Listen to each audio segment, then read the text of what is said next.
हरिओम, नमो नमः। सभी को प्यार भरा नमस्कार है और स्वागत है इस कक्षा में जिसका नाम है सुरवाणी विलासा।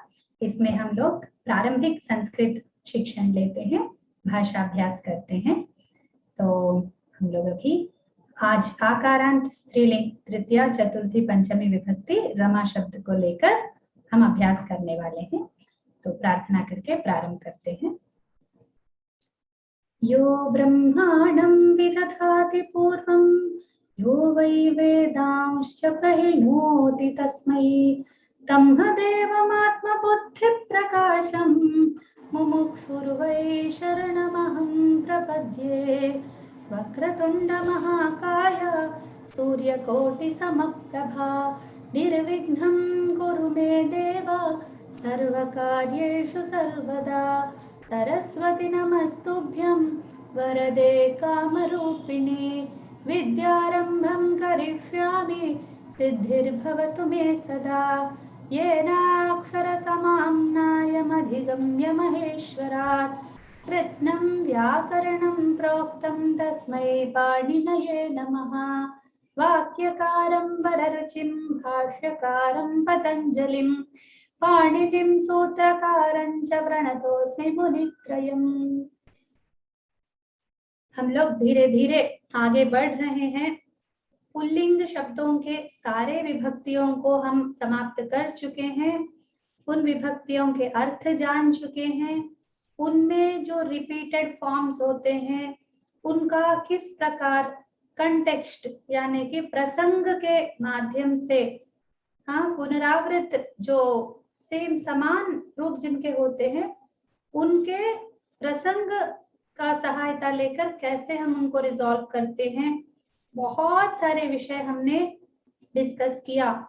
उसके बाद हमने अव्ययों के बहुत सारे तरह के भी हमने अध्ययन किया। पुनः हम लोग शब्दों के पास पहुंच गए हैं।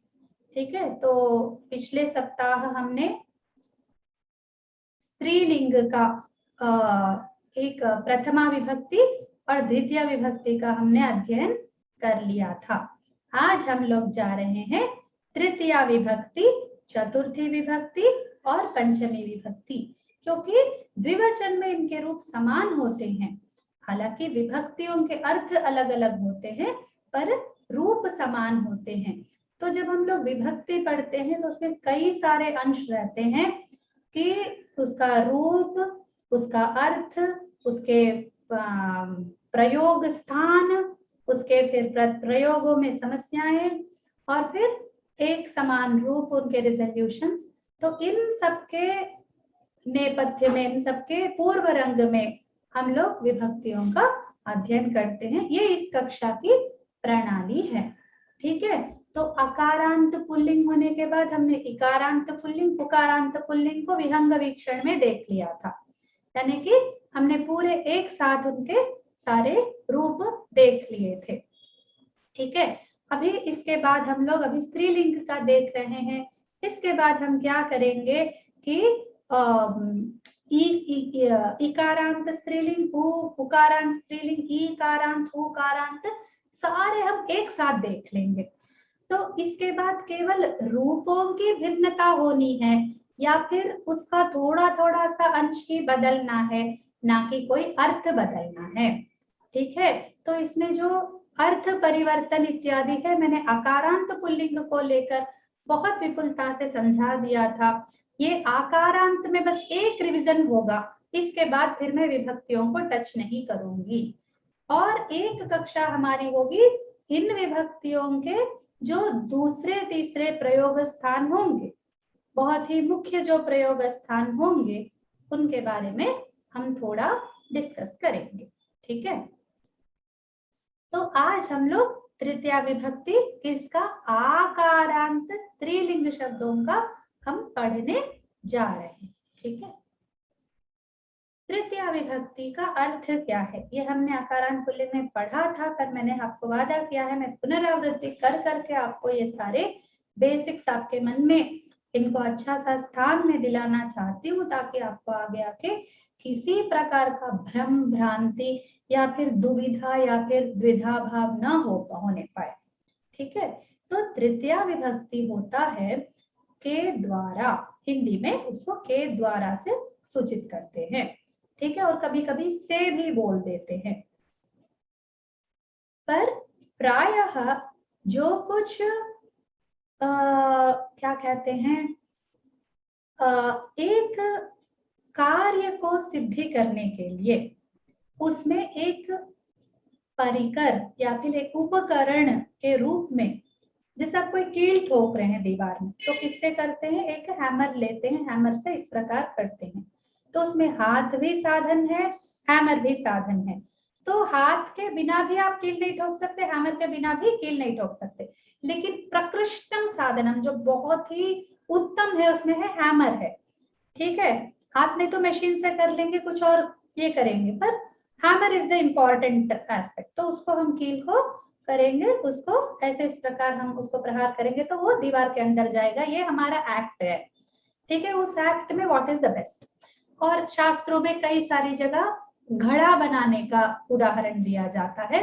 घड़ा बनाने के लिए कुम्हार की आवश्यकता होती है, एक व्हील, एक चक्र, आपने घड़ा बनाते देखा होगा तो बहुत ही उत्तम कार्य आपने किया। अगर आपको नहीं आता घड़ा बनाना या फिर आपने नहीं देखा, मैं खुद बनाने की बात नहीं करी, कम से कम कोई बना रहा है, कुलाल बना रहा है उसको, एक घड़ा वाला उसको बना रहा है, ठीक है, तो उसको घट, ठीक है, उसको हम लोग एक बार देखेंगे तो उस प्रक्रिया से काफी कुछ संस्कृत शास्त्रों का संबंध रहता है। संस्कृत शास्त्रों में दो उदाहरण उनको सबसे अधिक पसंद है, ठीक है, मीमांसा, वेदांत, व्याकरण, न्याय शास्त्र, इन सब में, ठीक है, थोड़ा थोड़ा सा मैंने जब विहंग वीक्षण किया, यानी कि एक ऊपरी ऊपरी से मैंने एक बार देखा, तो मुझे उसमें घट का उदाहरण, और साहित्य में भी, साहित्य शास्त्र में भी घट का उदाहरण बहुत दिखता है, यथा घटः, ठीक है। तो वो कोई भी उनको उदाहरण देना हो घट की, तो बात के बिना वो छोड़ ही नहीं सकते। और पचती, ठीक है, पचत तो फिर किचन से बाहर नहीं आते हैं और कुलाल के दुकान से बाहर नहीं आते हैं, दोनों, ठीक है। तो इसलिए तो घड़ा बनाने के लिए जिस प्रकार उसका व्हील जो होता है, उसका जो चक्र होता है, वो उसमें प्रकृष्ट साधन होता है। बोलने के लिए मुख प्रकृष्ट साधन, देखने में आंखें प्रकृष्ट साधन, सुनने में कर्ण प्रकृष्ट साधन, उनके बिना वो कार्य असंभव है। कर्ण के बिना आप सुन नहीं सकते, कोई बधिर होता है उसका कर्ण कार्य नहीं करते, कर्ण ये वाला अंश तो दिखता रहता है, ये वाला जो पोर्शन है मांसल ये दिखता है, पर अंदर जो अवयव है, अंदर जो इंद्रिय है, वो कार्य नहीं कर रहा है उसका, ठीक है। तो इस कारण से वो सुन नहीं पाता। तो सुनने में कर्ण जो होता है वो बहुत ही मुख्य होता है, तो प्रकृष्ट साधन है सुनने में। आंखें हैं, आंखों के बिना भी हम नहीं देख सकते, दूरबीन से देखते हैं तो फिर वो क्या है, उसमें तो आंखें ही सहायता करती है ना। तो दूर की वस्तुएं देखने में दूरबीन प्रकृष्ट साधन है। आंखें हैं पर दूर की वस्तु हम नहीं देख सकते, तो उसमें दूरबीन प्रकृष्ट साधन है। इस प्रकार प्रकृष्ट में उसके बिना कार्य नहीं होता, वो जो अंश है उसको हम लोग करण कारक कहते हैं, ठीक है। करण कारक, अभी कारक का एक बार थोड़ा सा ब्रशअप कर लेते हैं। कारक एक कंसेप्ट होता है, वो जो क्रिया से उसका अविनाभाव संबंध होता है, किसी न किसी प्रकार से वो क्रिया से साधित करने में, क्रिया को उत्पन्न करने में वो सक्षम होता है, ठीक है। तो वो जो कारण कारक है, जैसे आंखें देखने में करण होते हैं, मैं आंख से देखता हूँ, मैं आंख के द्वारा देखता हूँ, मैं चश्मे के द्वारा देखती हूँ, तो चश्मा मेरा प्रकृष्ट साधन है, इसके बिना दिखता तो है पर कुछ समझ में नहीं आता है, क्लैरिटी नहीं रहती है, तो चश्मा प्रकृष्ट साधन है। उपनेत्रम बोलते हैं, तो नेत्रों के पास रहता है इसलिए उपनेत्रम, ठीक है। तेलुगु में इसको सुलोचनम बोलते हैं, सुलोचनम, ठीक है। तो इस प्रकार का प्रकृष्ट साधनत्व उसमें रहता है, तो वो प्रकृष्ट साधनत्व को हम करण बोलते हैं। तो वो उस क्रिया को, देखने की क्रिया को वो उत्पन्न करता है या संपन्न करता है, ठीक है। तो उस संपन्न करने वाली भावना के लिए वो केवल भावना है, ठीक है, करण कारक दिखता नहीं है।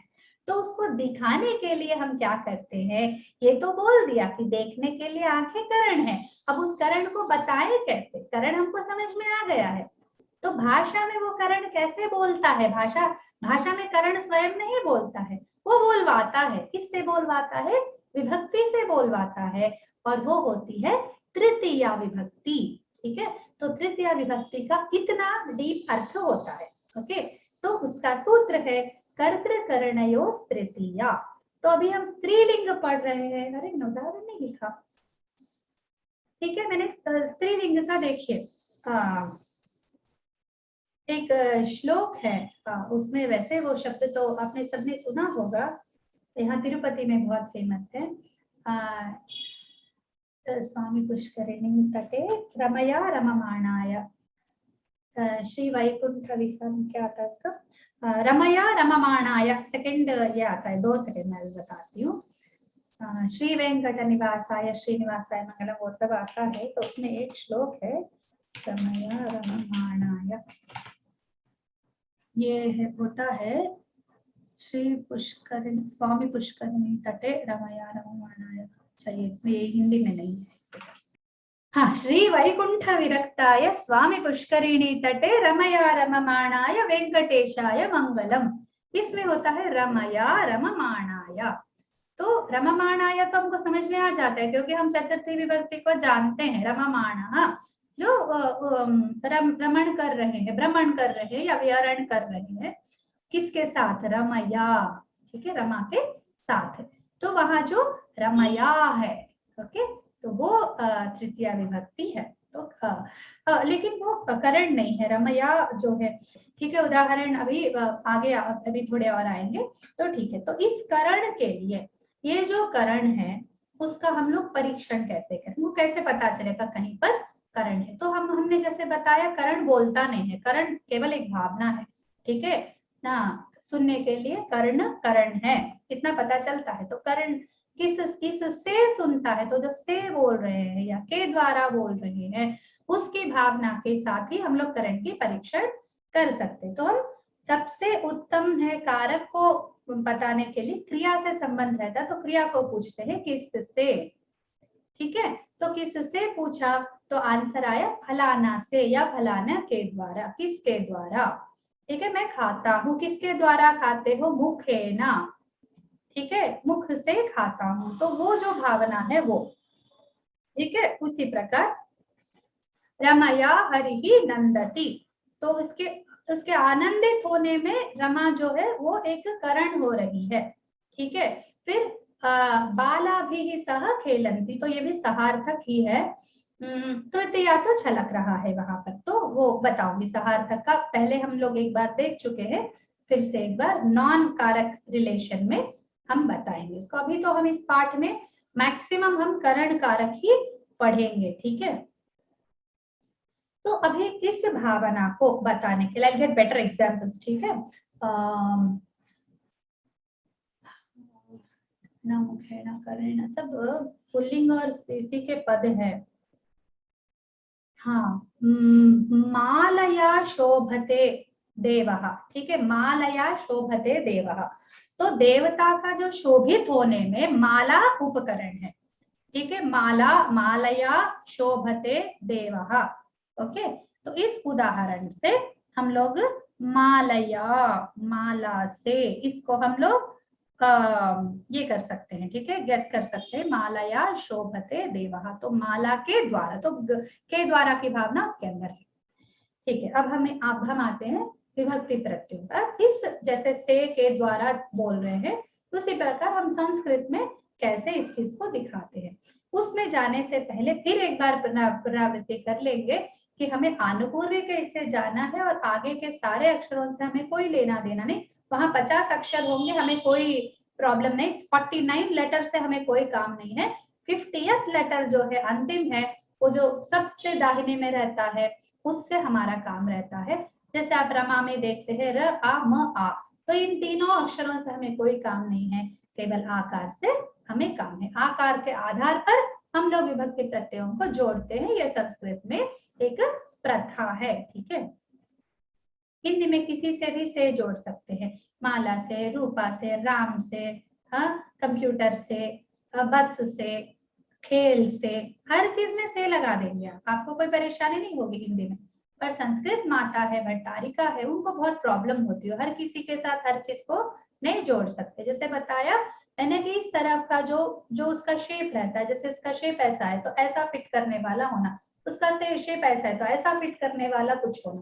There must be something which is like, वो ऐसा हुक जैसा है तो हुक जैसा बिठाएंगे। तो उस प्रकार संस्कृत में जैसे लोक काम करता है, जैसे दुनिया काम करती है, जैसे संसार में हर वस्तु काम करता है, उसी प्रकार भाषा में भी कुछ सौकर्य, कुछ सुविधाएं, कुछ काम करने के तरीके रहते हैं। ठीक है, तो उससे जो अंतिम वर्ण है वो साउंड के आधार पर हम उसका जो प्रत्यय है जोड़ते हैं। अगर वो इस शेप में है तो इस शेप का आके उसको जोड़ते हैं। तो shape is the most important thing. ऐसा ऐसा शेप का है तो उसको ऐसे जोड़ते हैं, है ना। दुनिया कैसे काम करता है, सिर्फ उंगलियों के, इससे हम लोग डेक्सटरिटी, उंगलियों की डेक्सटरिटी रहती है, तो उस चीज को, किस वस्तु को कैसे पकड़ना, पेन को ऐसे पकड़ना रहता है, सेल को ऐसे पकड़ना रहता है, हैंड पोजीशन देखिए, फिंगर्स पोजीशन देखिए, ठीक है, पुस्तक को ऐसे पकड़ते हैं, फिंगर्स पोजीशन देखिए, किस प्रकार पुस्तक को पकड़ते हैं। ठीक है, तो ये अलग अलग, जैसे हम लोग एक वस्तु को लेते समय कैसे उसका शेप, उसका साइज, के एक बॉटल को पकड़ना है ऐसे पकड़ते हैं, है ना। तो उसी जैसा ये इस कॉन्सेप्ट को आप समझेंगे तो ही आपको विभक्ति बहुत कंफर्टेबल लगेगी, वरना आपको लगेगा ये क्या है, रमा है तो कुछ लाके लगा देते हैं, हरी है तो कुछ लाके लगाते, इतने सारे क्यों है। So don't reject it. जैसे दुनिया में वस्तु है वैसे भाषा में साउंड्स हैं, ठीक है, तो उन साउंड्स के हिसाब से दुनिया चलती है, भाषा चलती है। तो आकारांत स्त्रीलिंग के विषय में ये प्रत्यय जो है, जो आके जुड़ने वाले हैं, वो अया, आभ्याम, आभि। तो लेफ्ट साइड क्या है, आ है, तो राइट साइड क्या होगा, अया, आभ्याम, आभि। भाई तीन तीन क्यों होंगे, हम तो हिंदी में एक ही से बोलते हैं, एक ही से हमारा सब व्यवहार चलता है, बालों से, लताओं से, बेलों से, स्थानों से, सब कुछ में हम से लगा लेते हैं। आपको इतनी प्रॉब्लम क्यों है, आप भी ऐसा क्यों नहीं कर सकते। ऐसा करके हिंदी भाषा संस्कृत माता से बोलेगी तो हिंदी को कुछ समझ में नहीं आएगा, संस्कृत माता जवाब देंगी पर हिंदी को कुछ समझ में नहीं आएगा। तो भाषा का लक्षण होता है वो, तो उसको उसी प्रकार एक व्यापकता से हम लोगों को भाषा को लेना चाहिए। ठीक है, तो संस्कृत के साथ साथ संस्कृत को सीखने के जो संस्कार होते हैं, उसको सीखने की जो भावनात्मकता एक होती है, मैं उसके साथ साथ आपको ये पाठ पढ़ा रही हूँ ताकि आपको कभी भी आगे इसके कोई परेशानी ना हो। अभी आते हैं नेक्स्ट चतुर्थी विभक्ति पर, तृतीया के नेक्स्ट फॉर्म्स वो सब देखेंगे, पहले कॉन्सेप्ट को समझ लेते, कॉन्सेप्ट सब पूरा कर लेते, उसके बाद विल गो टू फॉर्म्स। चतुर्थी विभक्ति पर आते, व्हाट इज चतुर्थी विभक्ति। अब तृतीया हमने समझा वो है के द्वारा, हिंदी में चतुर्थी कैसे बोलते हैं हम, के लिए। ठीक है, के लिए से चतुर्थी विभक्ति बोलते हैं। ठीक है, तो उस चतुर्थी विभक्ति के लिए हम किस प्रकार का, तो किसी के लिए कुछ देते हैं, संस्कृत में कैसा होता है, वो कारक को संप्रदान कारक बोलते हैं। और जैसे एक वो मैंने पुल्लिंग समझाते समय बताया था कि विप्राय गाम ददाती या विप्राय धेनुम ददाती, जो भी है, विप्राय धनम ददाती ले लीजिए। ठीक है, विप्र के लिए धन दे रहा है, तो विप्र के लिए धन दे रहा है, तो संस्कृत में इस प्रकार का एक इडियम रहता है। वो हिंदी में तो हम को बोलते हैं, वो तो ब्राह्मण को धन दे रहा है बोलते, तो को से चलाते, पर संस्कृत में को से काम नहीं चलता, उसमें चतुर्थी लगानी पड़ती है। हाँ, जैसे मुझे बहुत लड्डू अच्छा लगता है, तो संस्कृत में उसी को हम बोलते हैं मह्यम। ठीक है, मुझे, तो या फिर राम को लड्डू अच्छा, रामाय, या फिर बालाय, बालक को, बच्चे को लड्डू अच्छा लगता है, तो बालाय मोदकम रोचते, बालक को अच्छा लगता है, तो वो को अच्छा लगता है, बालक को बोलते हैं हिंदी में, संस्कृत में उसी को चतुर्थी के द्वारा बताते हैं। ठीक है, तो लताये जलम यच्छति, कोई है बाग है, बाग में कुछ बेल है, बेल को वो पानी दे रहा है, तो लताये जलम यच्छति, या कोई लड़की दे रही है, कोई भी। ठीक है, लताये, लता के लिए, तो इस प्रकार जो के लिए का अर्थ होता है वो देने के अर्थ से बहुत अच्छा जल्दी समझ में आ जाता है। ठीक है, तो संप्रदान का परीक्षण नॉर्मली जो उसको रिप्रेजेंट करने वाला जो विभक्ति रूप है उससे ही हम पूछेंगे कि किसके लिए, तो उसका जो समाधान आएगा तस्मै करके पूछेंगे, तो उसका फलाना के लिए करके जो आंसर आएगा वही चतुर्थी विभक्ति है। इसमें भी कारक संप्रदान होता है, वो दिखता नहीं है, उसको दिखाने के लिए हम चतुर्थी विभक्ति का कैसा प्रत्यय हम लोग यूज करने वाले हैं, वो थोड़ी देर में हम लोग सीखेंगे। देवतायै दानम अर्पयति। कोई देवता है, देवता शब्द स्त्रीलिंग है पर वो मेल पुरुष देवताओं को भी सूचित करता है। अग्निर देवता, अग्नि है, अग्नि तो पुल्लिंग है पर देवता शब्द स्त्रीलिंग है, इसीलिए उसके लिए सारे स्त्रीलिंग के ही प्रत्यय उसमें लगते हैं, जबकि वो पुरुषों को भी सूचित कर सकता है। ये मैं आपको पहले ही बता चुकी हूँ। इस धारणा के लिए संस्कृत में थोड़ी सी आपको कठिनाई होती है।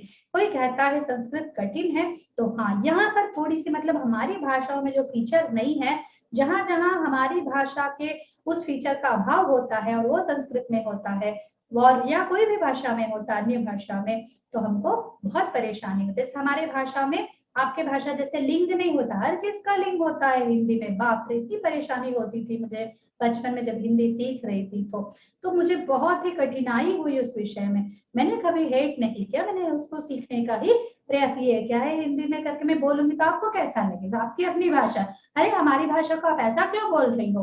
तो संस्कृत किसी की भाषा नहीं है, इसीलिए संस्कृत को कुछ भी बोल सकते हैं क्या, है ना, ऐसा नहीं है। संस्कृत में लिंग व्यवस्था इस प्रकार है, बस इतना हमको सीखना है और उसके हिसाब से अपने माइंड को सेट कर लेना है, दैट्स ऑल, ठीक है। तो देवताये दानम अर्पयति। अब ये कारक विभक्ति के इतर प्रदेश भी होते हैं जो हम बाद में देखेंगे, अभी हम कारक विभक्ति के ही प्रदेश देखने जा रहे हैं। तो विभक्ति प्रत्यय अंतिम लेटर के रिलेटेड वो जुड़ते हैं और चतुर्थी विभक्ति का होता है आयै, आभ्याम, आभ्यः। Will come back to that, ठीक है, केवल ये परिचय है, उसके बाद हम फिर पंचमी में चलते हैं, ठीक है। पंचमी का कॉन्सेप्ट कैसे रहता है, पंचमी होता है से, जहां पर विभाग होता है। संस्कृत क्या बोलता है, संस्कृत के शास्त्र में कैसा होता है मालूम, कि किसी चीज से, जैसे बॉटल है, बॉटल से मैं क्या करें, इसका ढक्कन ओपन करके थोड़ा सा ऐसे मैं डाल रही हूँ, ठीक है, डालने से बॉटल से कुछ द्रव इसमें से बाहर निकलता है। तो वो जो विभाग होने का प्रक्रिया है, उस विभाग को संस्कृत में पंचमी विभक्ति बोलते हैं। सो देयर इज, अभी ये फोन बजने लगा तो फोन में से एक वाणी निकलेगी, एक स्वर निकलेगा, ठीक है, तो वो स्वर इस सेल फोन से निकल रहा है, तो इससे इसका थोड़ा विभाग होके निकल रहा है। We are able to hear from this. जो फ्रॉम का कॉन्सेप्ट है वो संस्कृत है, सॉरी पंचमी विभक्ति है। जैसे ये कोई पुस्तक है, पुस्तक में से कुछ पन्ने बाहर निकल रहे हैं, तो ये एक जुड़ा हुआ वस्तु है, जुड़े हुए वस्तु में से कुछ पन्ने बच्चे क्या करते हैं, फट से फाड़ देते हैं, है ना, अच्छा नहीं, उनको बताना चाहिए कि ऐसा पुस्तक को अच्छे से देखना बोलकर उनको सिखाना चाहिए। कभी एक क्लास रखेंगे पुस्तकों को कैसी देखभाल करनी है। तो इसको जब हम इसको पन्ने को इस प्रकार इसमें से खींचते हैं तो उसमें से पूरे पुस्तक में से पन्ने का विभाग हुआ है, ओके। तो वो जो विभाग होने का है वो कॉन्सेप्ट को पंचमी विभक्ति लेता है, या फिर उस कॉन्सेप्ट को बोलते हैं अपादान कारकम, ठीक है, अपादान कारकम। और अपादान में होता है पंचमी विभक्ति ही, ठीक है, अपादान में पंचमी, जैसे बताया था ना, अपादान इज द कारका, पंचमी विभक्ति इज इट्स रिप्रेजेंटेटिव, ठीक है। तो अपादान आइडिया क्या है, अभी मैंने आपको, जैसे कोई घोड़े पे घुड़सवारी कर रहा है, घोड़े से गिर गया है, तो घोड़े से गिरा है, तो घोड़े से पहले उसका, जैसे घोड़ा ये है तो उसके ऊपर ऐसे बैठा था, तो उसका एक ये था, तो उसके बाद इसके से विभाग हो गया, उसका गिरना हो गया। तो ये जो है ये स्थिर है और जो गिर गया है नीचे वो अस्थिर है, वो जो गिर गया तो उससे विभाग हुआ है, तो इसको पंचमी होती है, इसको अपादान होता है, अपादान में पंचमी होती है। ऐसा आ जाता है, अश्व, अश्व पे घुड़सवार, वो गिर गया, तो अश्व जो ध्रुव है उसको अपादान, अपादान में पंचमी, शास्त्र इस प्रकार से चलता है। तो आप क्या प्रारंभिक क्लास में सब क्यों बता रहे हैं हमको, अच्छा, just to welcome how Sanskrit, how interesting it is, how interesting concepts are there in Sanskrit, ठीक है, इसके लिए बस आपको इतना विपुलता से बता रही हूँ। तो वो आइडिया के लिए पंचमी होती है। तो जब भी आप पंचमी यूज कर रहे हैं, जस्ट एक घोड़ा और इससे गिरता हुआ घुड़सवार, या फिर आपको अच्छा नहीं लगता तो एक पेड़ इमेजिन कीजिए, पेड़ से पत्ता गिर रहा है। ये जो इमेजिनेशंस होते हैं ना, आपको विभक्ति समझने में बहुत आपको सहायक होंगे, ठीक है। विप्राय, वो बताई थी ना, धनम यच्छते, एक राजा खड़ा है, एक विप्र खड़े हैं, उसको धन दे रहा है, यहाँ पर चतुर्थी होती है, ठीक है। और तृतीया याने न गच्छति इज द बेस्ट एग्जांपल, एक बस है उसके द्वारा जाता है, तो जाने में वो एक है, या फिर नेत्रेण पश्यति, ये भी ले सकते हैं। तो नेत्र के द्वारा देखना, तो के द्वारा आपके माइंड में बैठ जाता है, तृतीय विभक्ति में के द्वारा है, चतुर्थी विभक्ति में के लिए है, पंचमी विभक्ति में से है। कोई कोई पूछता है तृतीय और पंचमी में क्या अंतर है, तो ये अंतर है। इतना कॉन्सेप्ट आपको बताना पड़ता है क्योंकि हिंदी में अंतर ज्यादा नहीं रहता है, ठीक है। तो से का इतना ज्यादा मीनिंग है संस्कृत में, तो जहां पर से में ये विभाग छलक रहा है वहां पर पंचमी होती है। Not that there are no other areas, उसमें और भी एरियाज है, तो उसको हमने फिर से डिवाइड किया, कारक का रिलेशन और कारक का नॉन कारक का रिलेशन, कारक एंड नॉन कारक, कारकेतर, ठीक है, तो वो हम बाद में पढ़ेंगे। हाँ, नेचुरली इसका भी परीक्षण हम कैसे करेंगे, वही जिससे हम इसका विभक्ति को जिससे सूचित करते उसी से परीक्षण होगा, कहां से, ठीक है। कुछ हुआ, कुछ गिर गया, कहां से गिरा, दैट प्लेस, ठीक है। तो जब से करके हम पूछते हैं क्रिया को, समाधान के रूप में फलाना से करके आता है, वहां पर पंचमी अपादान होते हैं, ठीक है। तो अभी देखिए इसका उदाहरण, बालायाः अपि सुभाषितम्, बालादपि सुभाषितम् है। क्यों लड़कों को, क्यों लड़कियों से नहीं सीखना क्या? कोई लड़का बच्चा बोलता है तो ही हम सुनेंगे क्या? नहीं, ऐसा नहीं है। बाल शब्द वहां पर सामान्य वाचक है, लड़की बच्ची के लिए भी बच्चे के लिए भी, दोनों के लिए। मैंने ऐसे ही मजाक के लिए बोला, बालायाः अपि सुभाषितम्, ठीक है। मैं कोई फेमिनिस्ट नहीं हूँ, okay, let me make it clear, बालायाः अपि सुभाषितम्, just for fun, okay. Next, मालायाः पुष्पम निर्गच्छति, एक माला, फूल माला बना, उसमें से एक फूल निकल रहा है। मैंने बताया था ना, एक स्थिर रहेगा एक बाहर निकलेगा, तो निकलते समय जो स्थिर है उसको अपादान होगा, अपादान में पंचमी होगा। तो मालायाः पुष्पम निर्गच्छति, माला से पुष्प निकल रहा है। दीदी एक मिनट, वो बालायाः अपि सुभाषितम ये सेंटेंस आपने बताया ना, तो उसका अर्थ जरा बताइए।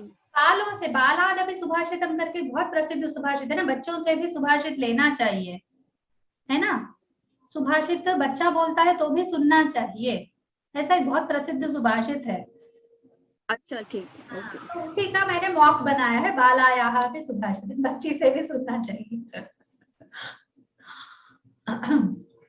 ठीक है, मालायाः पुष्पम निर्गच्छति, माला से फूल निकल रहा है, ओके। तो संस्कृत में इसके विभक्ति प्रत्यय कैसे होते हैं, जैसे आपको पता चल गया होगा कि इसमें आयाः, आभ्याम, आभ्यः, तीन तीन क्यों है, अब हम 2 मिनट में देखने वाले हैं।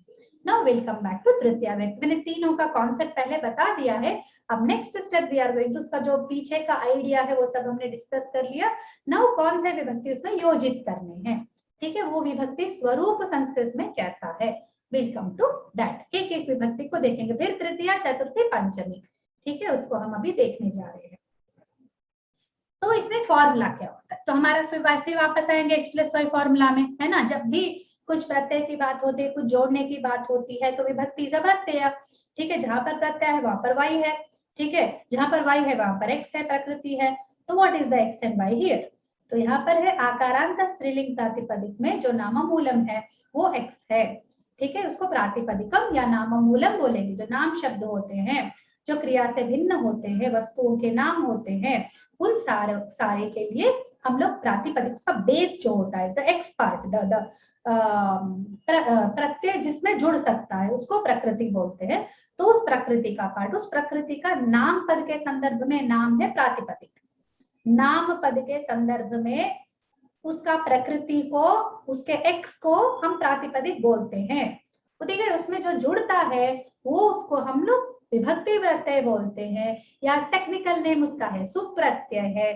तो x plus Y is equal to our पदम, ठीक है, तो that x is equal to प्रातिपदिकम प्लस प्रत्यय, प्रातिपदिकम प्लस विभक्ति प्रत्यय, और सुप प्रत्यय इज इक्वल टू नाम पदम। ये हमारा फॉर्मूला है और हर विभक्ति में यही फॉर्मूला होगा, ठीक है। तो हम ये किसको लगा रहे हैं, अभी किस किस शब्द के संदर्भ में हम लोग ये सीख रहे हैं, तो रमा, सीता, राधा, जिसके अंत में आ है।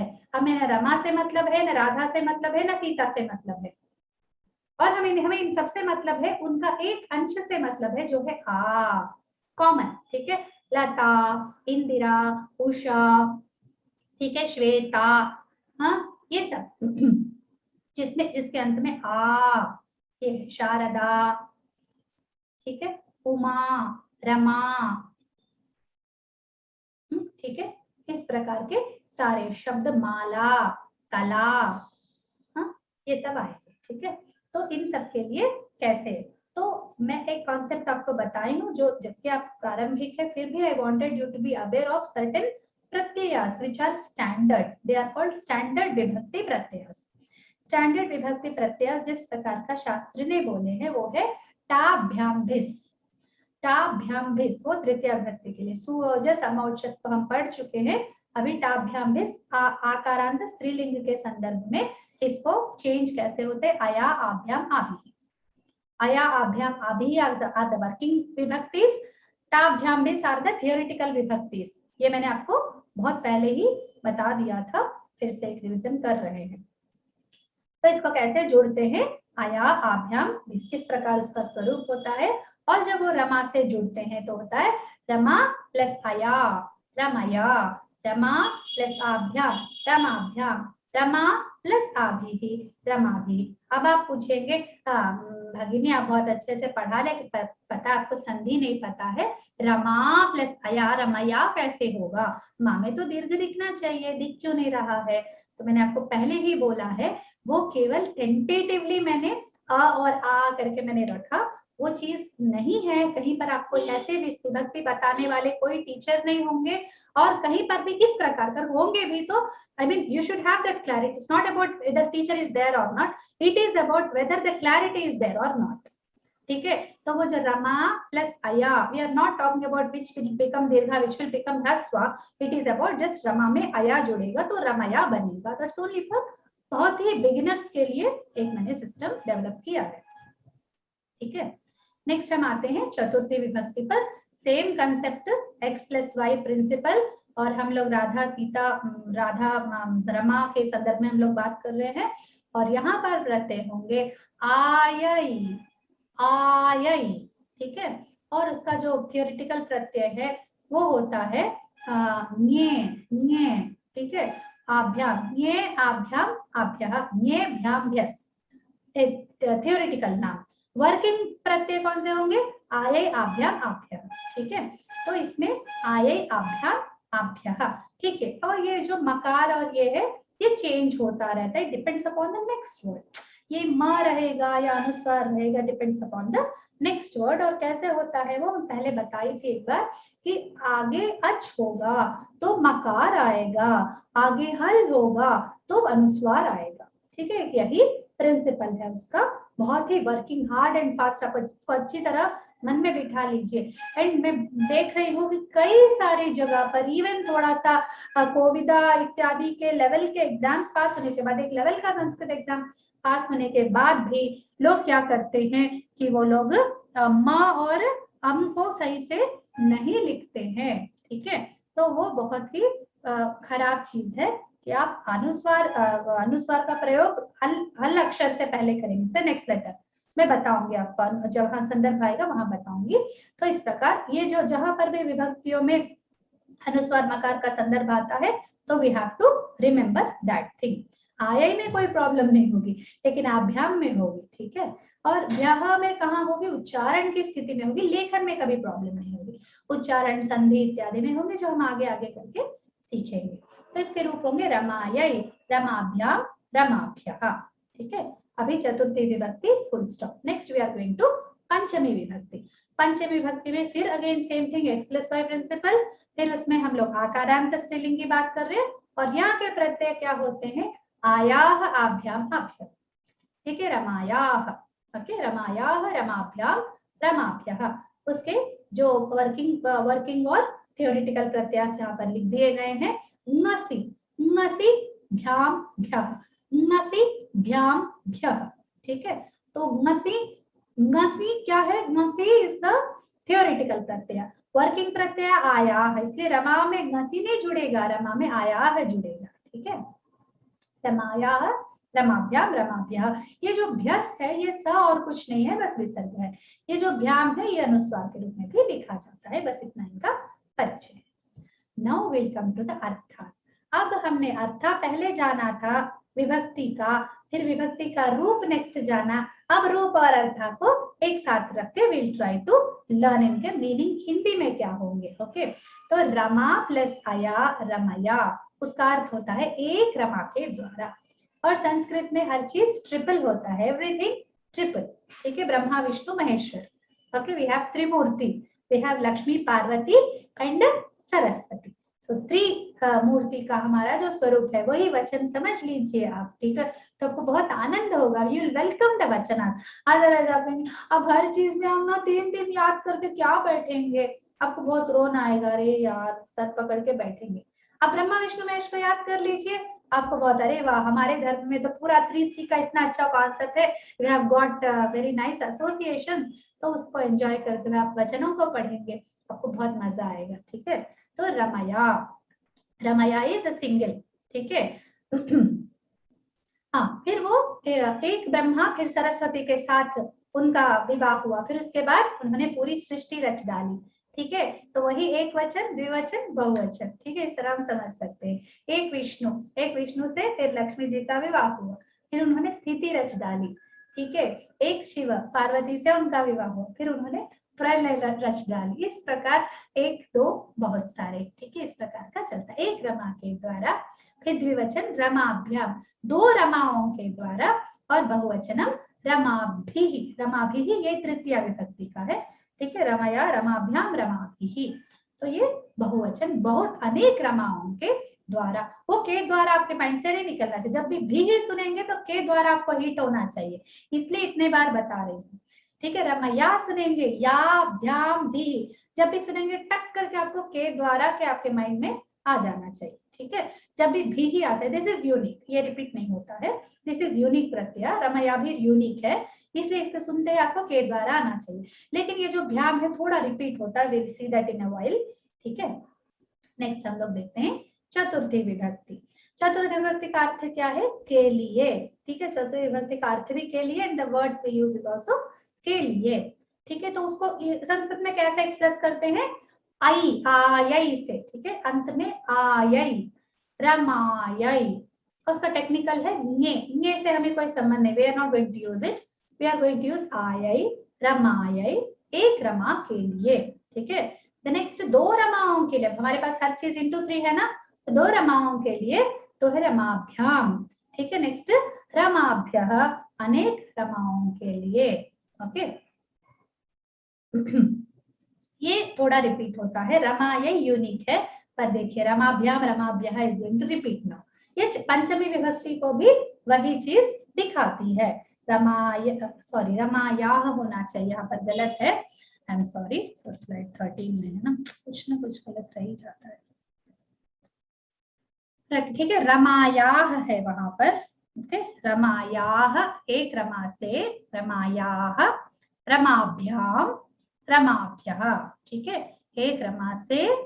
और ये इससे कौन सा से है, मैंने बताया था ना, कौन सा, घोड़ा से या तो लड़का गिर रहा है, घुड़सवार गिर रहा है, या फिर पेड़ से पत्ता गिर रहा है, तो उसका विभाग आइडिया जहां है वहां पर से, घर से निकलकर, ठीक है, ग्राम से निकलकर दूसरे गांव को गया, अयोध्या से निकलकर राम, हाँ अयोध्यायाः मैं भूल ही गई, अयोध्यायाः रामः वनं गच्छति, ठीक है।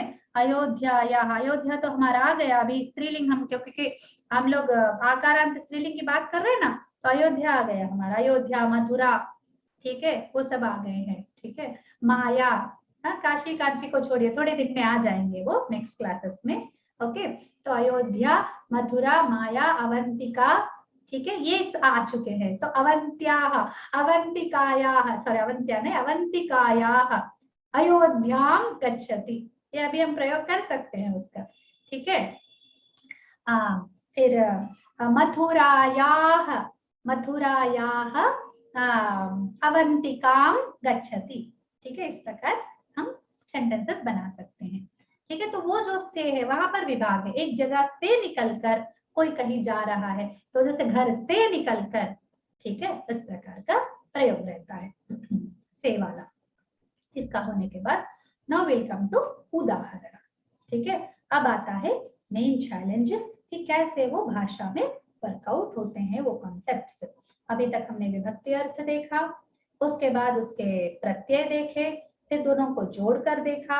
अभी ये वर्कआउट इन द भाषा, एक रियल भाषा में ये कैसे दिखते हैं, ठीक है, that we are trying to learn. पहले तृतीय विभक्ति के उदाहरण देखते हैं। लताभ्याम वृक्षः विलसति, ठीक है, लताभ्याम वृक्षः विलसति, एक पेड़ रहता है, पेड़ के इर्द गिर्द लता बेल उसको बिल्कुल ऐसे ये करके क्या करते हैं, लिपट कर उससे जो ये है उसके उसके फेर कर उसको फेर कर वो उनका विकास होता है। ठीक है, तो लताभ्याम वृक्षः विद्यते, एक पेड़ है जिसपे 2 लताएं हैं। ठीक है, क्योंकि भ्याम जो है द्विवचन को सूचित करता है, तो तृतीया भक्ति है के द्वारा होगा, तो ये जो भ्याम है के द्वारा का भ्याम है। ठीक है, के द्वारा होगा, तो किसके द्वारा, तो जिससे भ्याम जुड़ा है उसके द्वारा, लता के द्वारा। ठीक है, वृक्षः विलसति, सुंदर है। ओके, नेक्स्ट, माला भी देवः शोभते, जो एक देव है, एक भगवान है, मूर्ति है उनकी, और वो माला भी शोभते, अनेक मालाओं से, माला भी है वो लताभ्याम, तो 2 लताओं से, अभी माला भी तो अनेक मालाओं से। ठीक है, उनके द्वारा से यानी यहाँ पर के द्वारा, तो अनेक मालाओं के द्वारा देवता शोभित हो रहे हैं। ठीक है, उनका शोभित होने में मालाएं उपकरण हैं। उमया शिवः लसति, ये सहार्थक है। ठीक है, ये सहार्थक है। रमया जीवनानि चलन्ति, अभी थोड़ी देर में आती हूँ सहार्थक में। रमया जीवनानि चलन्ति, रमा यानी लक्ष्मी, लक्ष्मी यानी धन। ठीक है, धन से जीवन चलते हैं, ये बताना चाह रही थी। तो रमया, रमा के द्वारा जीवन चलते हैं। ठीक है, धन के द्वारा जीवन चलते हैं। somebody was saying कि लक्ष्मी है, लक्ष्मी भेजी है, तो लक्ष्मी भेजना यानी धन भेजना। ठीक है, हमारी भाषा बड़ी अनोखी होती है, so we don't consider धन as any just कोई रुपए है, कोई कागज है, कोई कॉइन्स है।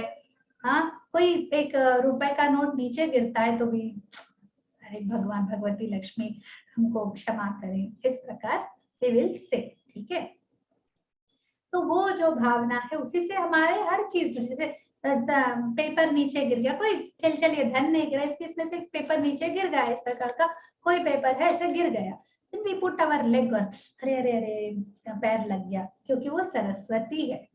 ठीक है, सरस्वती है, नहीं, पैरों के नीचे कभी पेपर को नहीं आने देना। पेन है, कोई भी लेखन की चीजें होती है, उन पर पैर नहीं पड़ना, उनके नीचे नहीं गिराना। तो we should not be looking at them as any objects. ठीक है, तो हर चीज से रिलेटेड इस प्रकार का हमारा रिलेशन होता है। तो रमया जीवनानि चलन्ति, हमारे जीवन रमा से यानी लक्ष्मी से चलते हैं, उनके द्वारा चलते हैं।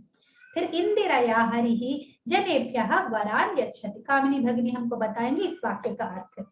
इंदिरया हरिहि जनेभ्यः वरान यच्छति, शायद नहीं है ज्योति भगिनी। इंदिरा यानी लक्ष्मी जी, इंदिरा हरिहि, हरि और लक्ष्मी जी और हरि जनेभ्यः यानी लोगों के लिए, वरान, वरान यानी आशीर्वाद देते हैं। हाँ, दोनों नहीं देते हैं, हरि देते हैं। कर्ता कौन है? ओके, हरि।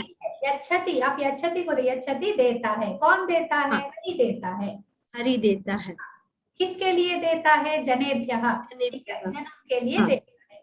क्या देता है, किसको देता है, यानी कौन सी वस्तु, गिव्स व्हाट, तो वरान।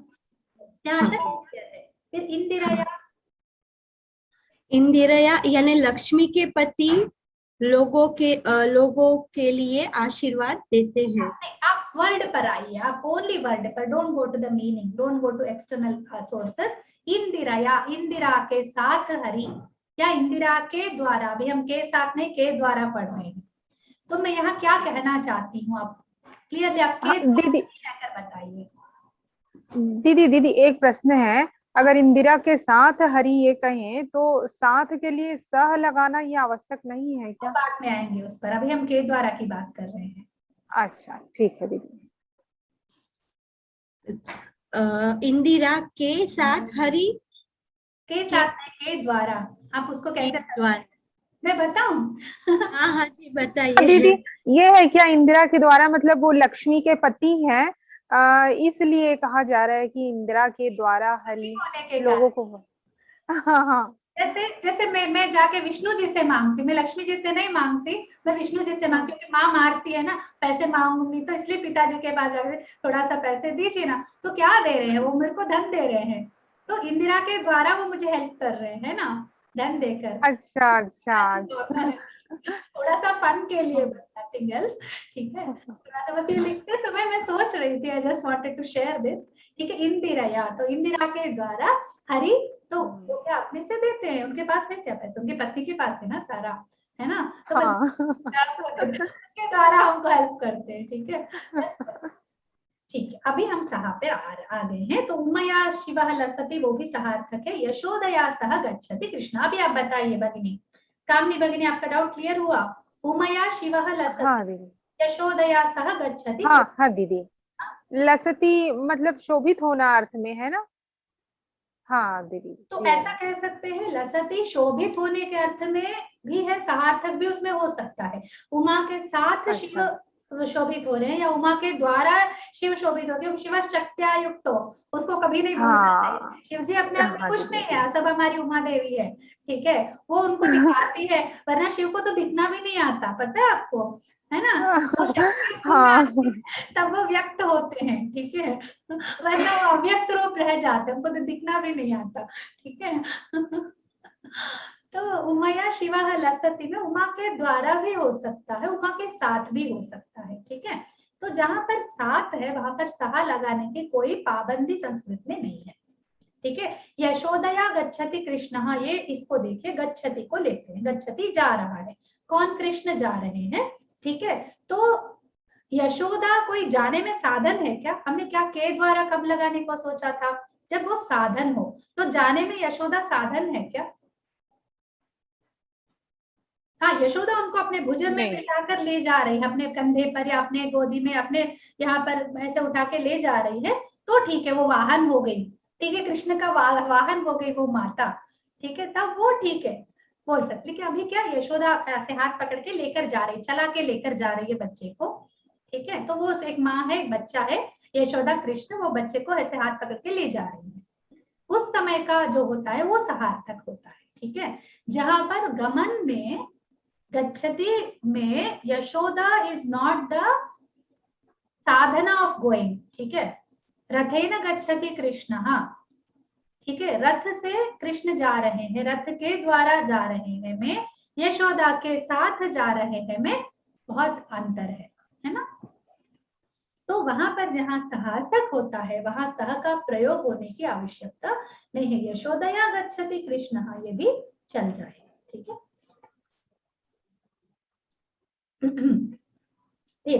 नेक्स्ट, अंबया सह बालाः गच्छन्ति, माँ के साथ बच्चे जा रहे हैं, यहाँ पर भी सहार्थक, सहा सार्धम साकम, इन सभी में तृतीया आती है, ठीक है।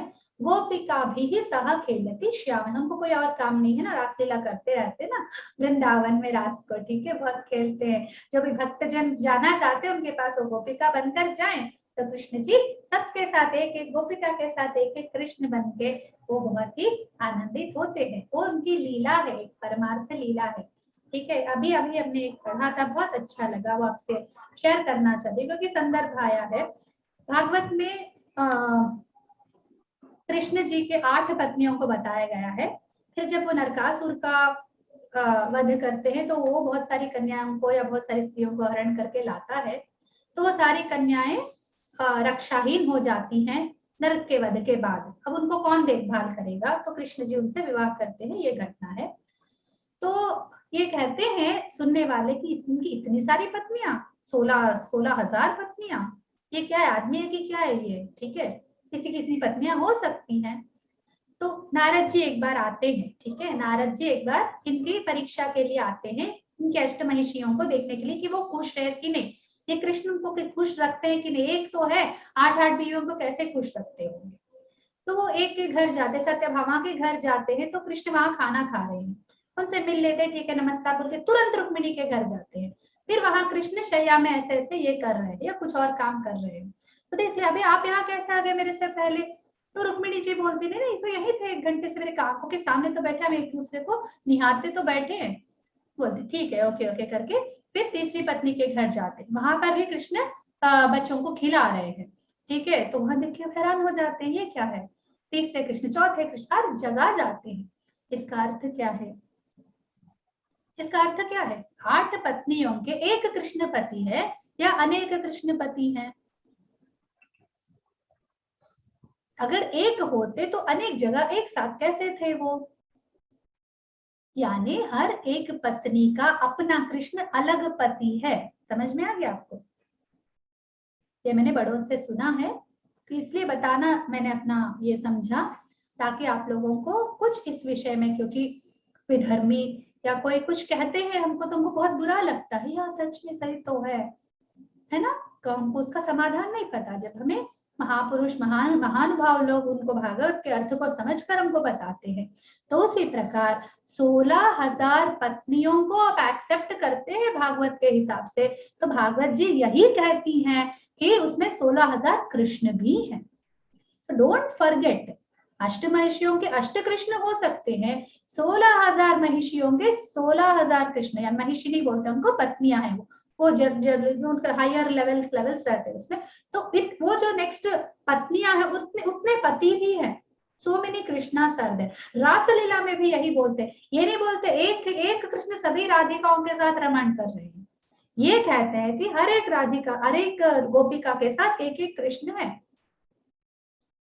ठीक है, तो ये लीला है। तो वो जो है वो it gives us immense happiness, और वो एक सब्लिमेशन के लिए है, आध्यात्मिक क्या कहते हैं, डेप्थ, एक गहराइयों के लिए वो कॉन्सेप्ट बताया गया है, ना कि ये कि वो एंजॉय करने के लिए। जो हम अपना मानव का जो बुद्धि है वो भगवान पर हम कभी आरोप हमें नहीं करना चाहिए। ठीक है, केवल इस बात के लिए बता, गोपिका भी सा खेलत, इसलिए मैंने जानबूझकर ये वाक्य रखा, गोपिका भी, अनेक गोपिका भी सह खेलते कृष्ण अनेक रूपैहि, ठीक, अनेक रूप से वो खेलते हैं।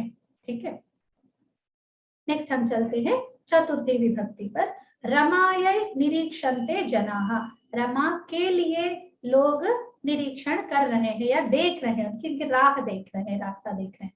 देवता, अरे यार ये देवतायै ही में विसर्ग नहीं होना चाहिए। ठीक है, देवतायै ध्यानम करोति मुनिः, जो मुनि होता है वो क्या करते हैं, देवता के लिए ध्यान करते हैं। ठीक है, कभी इंद्र को लेकर, कभी ब्रह्मा को लेकर। ठीक है, देवतायै ध्यानम करोति मुनिः, अरे करोति कर दिया, करोति नहीं आना चाहिए था, ध्यायति नहीं आना चाहिए। ठीक है, नो प्रॉब्लम, चिंतयति कर सकते हैं हम, चिंतयति कर दूंगी इसको। उमायै प्रतीक्षते गणेशः, माँ बाहर गई है, गणेश राह देख रहे, क्लास में बैठ के मेरी माँ कब आएंगी, तो उमायै प्रतीक्षते गणेशः। ओके, मालेभ्यः, मालाभ्यः, सॉरी मालेभ्यः नहीं, मालाभ्यः। ठीक है, मालाभ्यः बालिकाः उपवनानि गच्छन्ति, इस वाक्य को हमें बताएंगी कविता भगिनी। मालेभ्यः बालिकाः उपवनानि गच्छन्ति, मालाभ्यः, सॉरी मालेभ्यः बोल रही हूँ। बालिका उपवन में पहले सबसे पहले क्रिया लीजिए, आपको बहुत अभ्यास करवाऊंगी मैं। गच्छन्ति, हाँ अभी बताइए। गई, जा रही हैं, बनानी गच्छन्ति, हाँ, बालिका उपवन में मालाएं बनाने जा रही हैं। मालाएं बनाने नहीं लिखा यहाँ पर, माले बालिका, सॉरी भगिनी, नहीं आप वाक्य से जो निकल रहा है वही बताइए ना।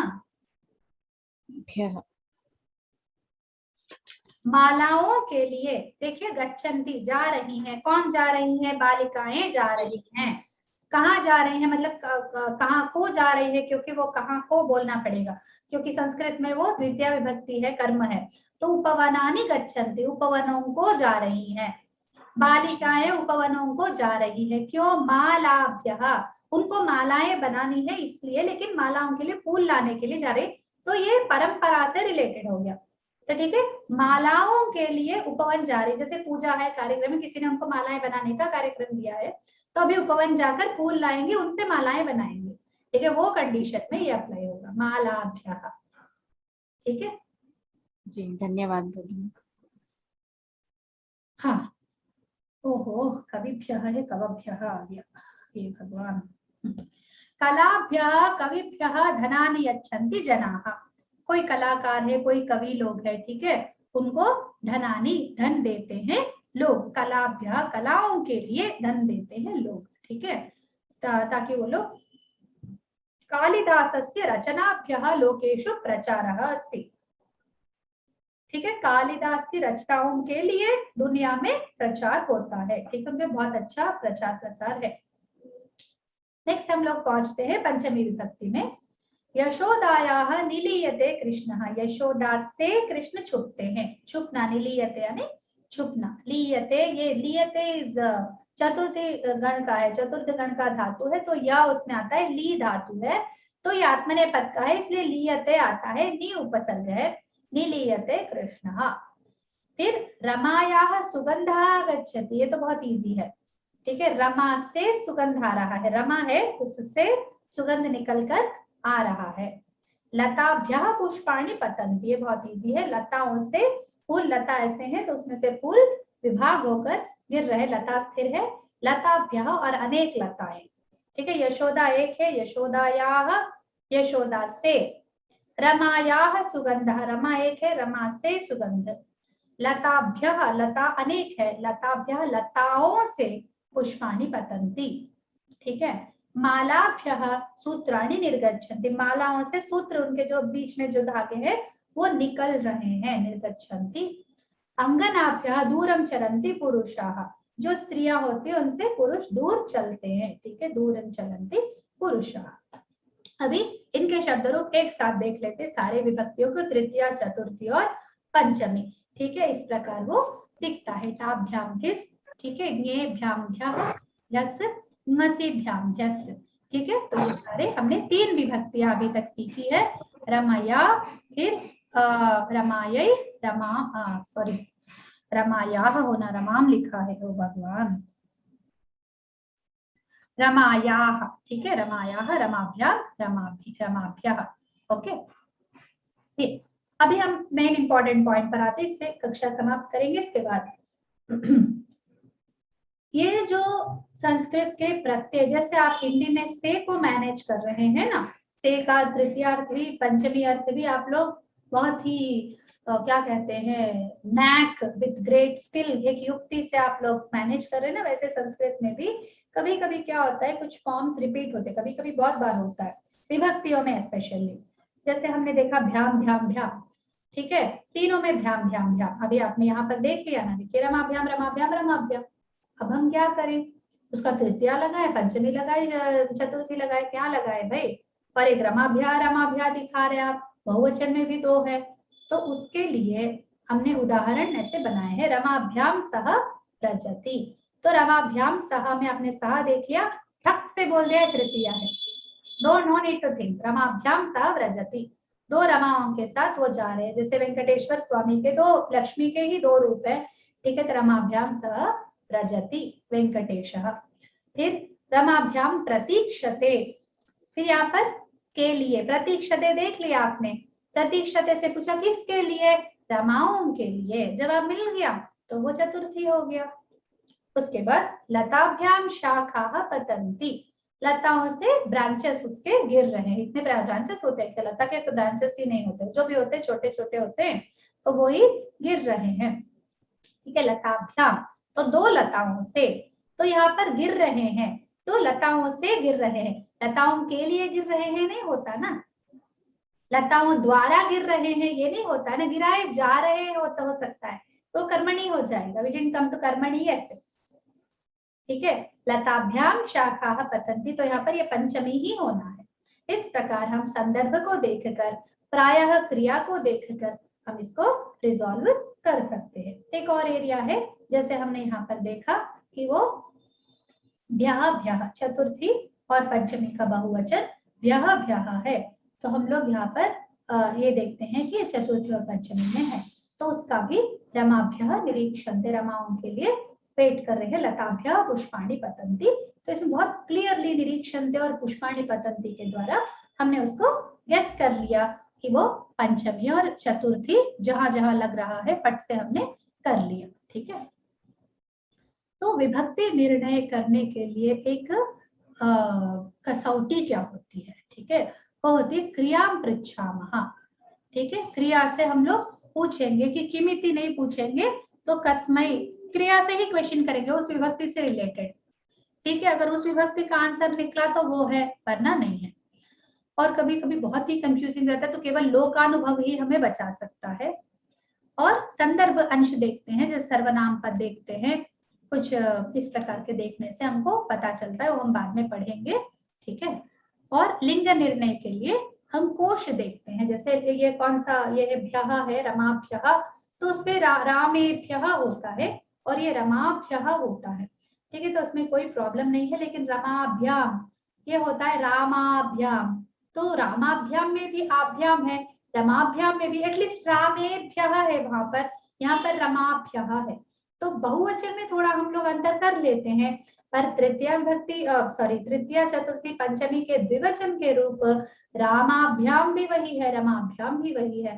तो हम क्या करें, तो उसको संदर्भांश और कोशों के द्वारा हम जान सकते हैं। ठीक है, तो इसी के साथ आज की कक्षा समाप्त हो जाती है।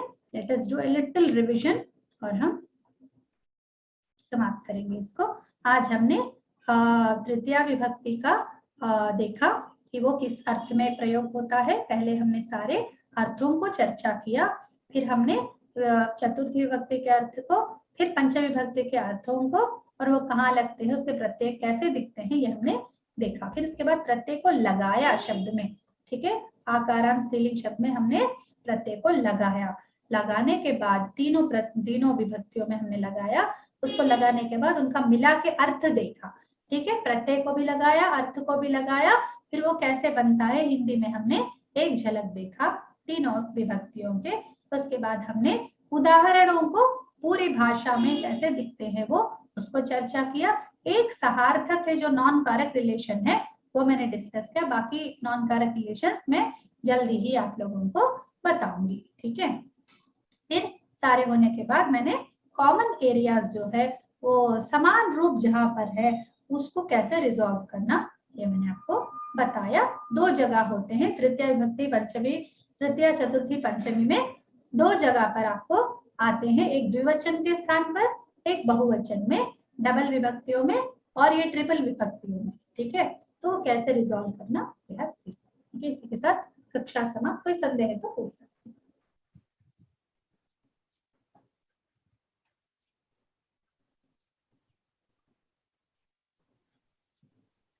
नहीं दीदी, धन्यवाद। धन्यवाद भगिनी। प्रार्थना करके समाप्त करेंगे। स्वस्ति प्रजाभ्यः परिपालयन्तां न्याय्येन मार्गेण महीं महिषाः गोब्राह्मणेभ्यः शुभमस्तु नित्यं।